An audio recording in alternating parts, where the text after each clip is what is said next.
Shalom, my dear friends. I'd like to go and to continue the series on Jewish mindfulness, a technique to help us to have peace within our soul and body.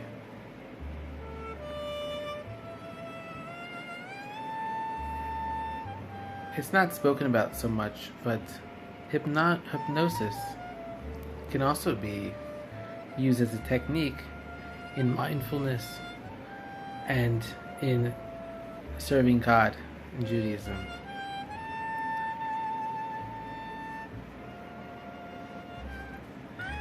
Now, in hypnosis and in NLP, it speaks about the idea of using an anchor.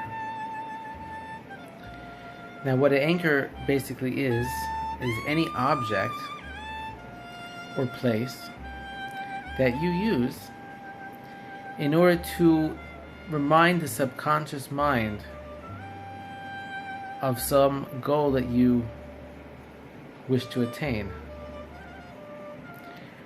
For instance, I have a glass jar here. It's a picture of my son.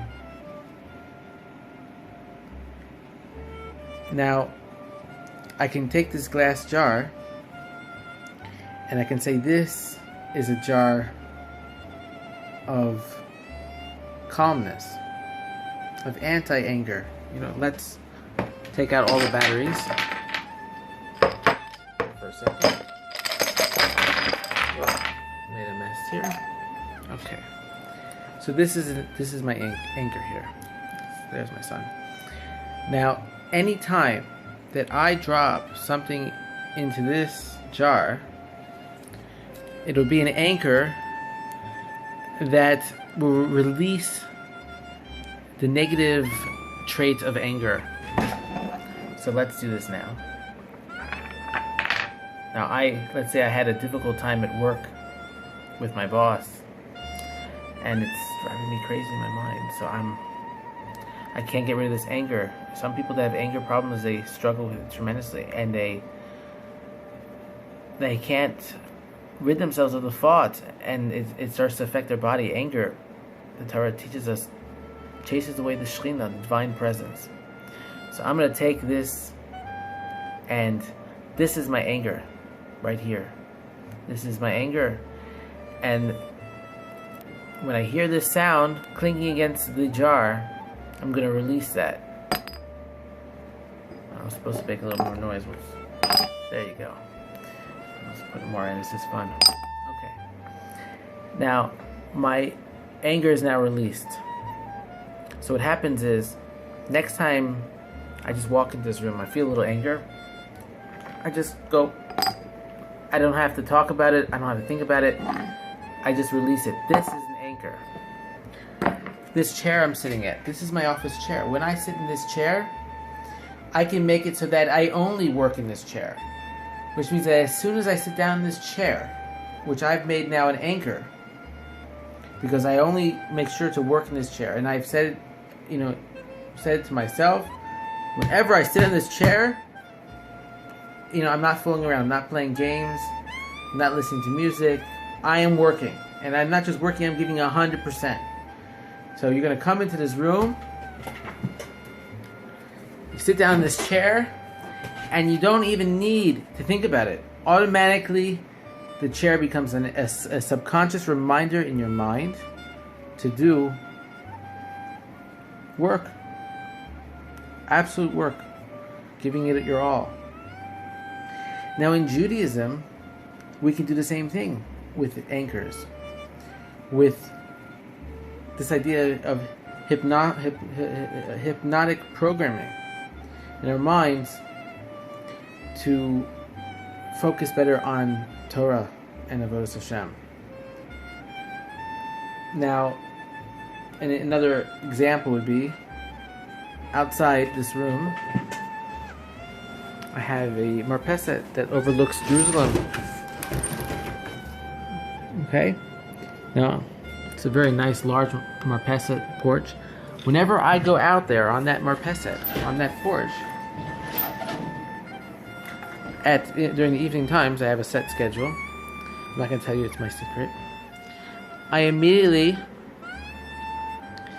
start, it's my technique, it's my schedule that I go out to this porch and I talk to God in a set Hizbodah's Jewish meditation, which we'll speak about as part of our mindfulness. And I walk back and forth and I talk to Hashem. And after a few times, it became easier and easier to go and talk to God, which is not always, Jewish meditation is not always an easy thing to do. Rabbi Nachman says that if you're having trouble talking to God in Hizbodahus, you should repeat over and over again, Ribono Sha'olam, Ribono Sha'olam, because just talking to Hashem is also very good. And so, the marpeset became like an anchor for me. Subconsciously, as soon as I walk out there, even during the daytime now, many times I'll start talking to God without even knowing it, because it's a subconscious reminder. This place, this anchor is about Hizbodahus, is about talking to God. So there are stories I read in the past of tzaddikim, righteous sages, that had a special chair. In this chair they would only study Torah. And I had such a chair that I created when I was younger. And I would never sit in this chair unless I was studying. And I noticed that it had tremendous effects for me. The evil inclination wants us to believe that we can't change. It encourages bad habits that are formed after much repetition, and they're very difficult to break. But this same strength and technique is in the good side. And we can program our minds to utilize our time better. Let's think outside the box, into this realm of hypnosis and anchoring. And let's believe what we can really accomplish. I'm going to give you an example now, a technique in NLP. You can look it up if you want to know more about it. So NLP is a form of hypnosis used by many therapists.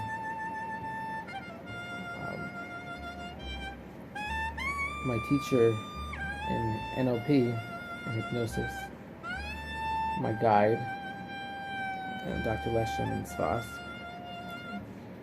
who encouraged me to take courses on this, and so I went through hours and hours and hours of courses. But he is quite brilliant in this. So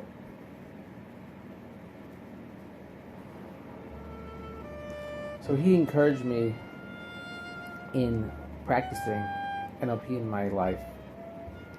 It would bring me remarkable changes. And for me, I'm a type of person, I like to learn lots of knowledge to use in Torah. And I found it tremendously knowledgeable, but it wasn't something I practiced, so I lost a lot of the techniques, honestly. But I'm going to explain someone who uses NLP as an example. And some of you are not a great fan of this person. But he won 2 elections by using this technique. And what he did was, he manipulated the people that were watching him and listening to him. He was known as a great speaker. And that was because he was skilled in the art of NLP. So when you're speaking to a person, like he would say things like, John F. Kennedy was a great president. John F. Kennedy loved the people, and the people loved John F. Kennedy. He's placing his hand on his heart, pointing towards himself. And then in a further sentence he would say, and I, Obama, or anything else he was speaking with, he would then use this a form of an anchor. I forget the other terms for it. And it would manipulate the person, the people watching, into thinking that he has some of the good characteristics that has to do with President Kennedy, who was loved and liked by most people. So subconsciously, a person is relating John F. Kennedy, who was respected, to this new candidate, this person running for president, 2 terms, who, no one knew really at the time. And he's connecting himself in their minds to a happy or someone trustworthy. You could say, for instance, say everyone knows John. We use John. But everyone knows Stephen. So, Stephen was a great business person. Stephen, and then he can go on and then speak about it. And I am making this great project in technology and just use the same type of technique. It could be something as simple as, touching one's ear or their head, adjusting their kippah. So anyway, there are many, many techniques when it comes to training the mind, tricking the mind of others, hopefully only for good. And this is something I'd like to open up to you to explore further in your own time. My main wish for you is to realize that the mind is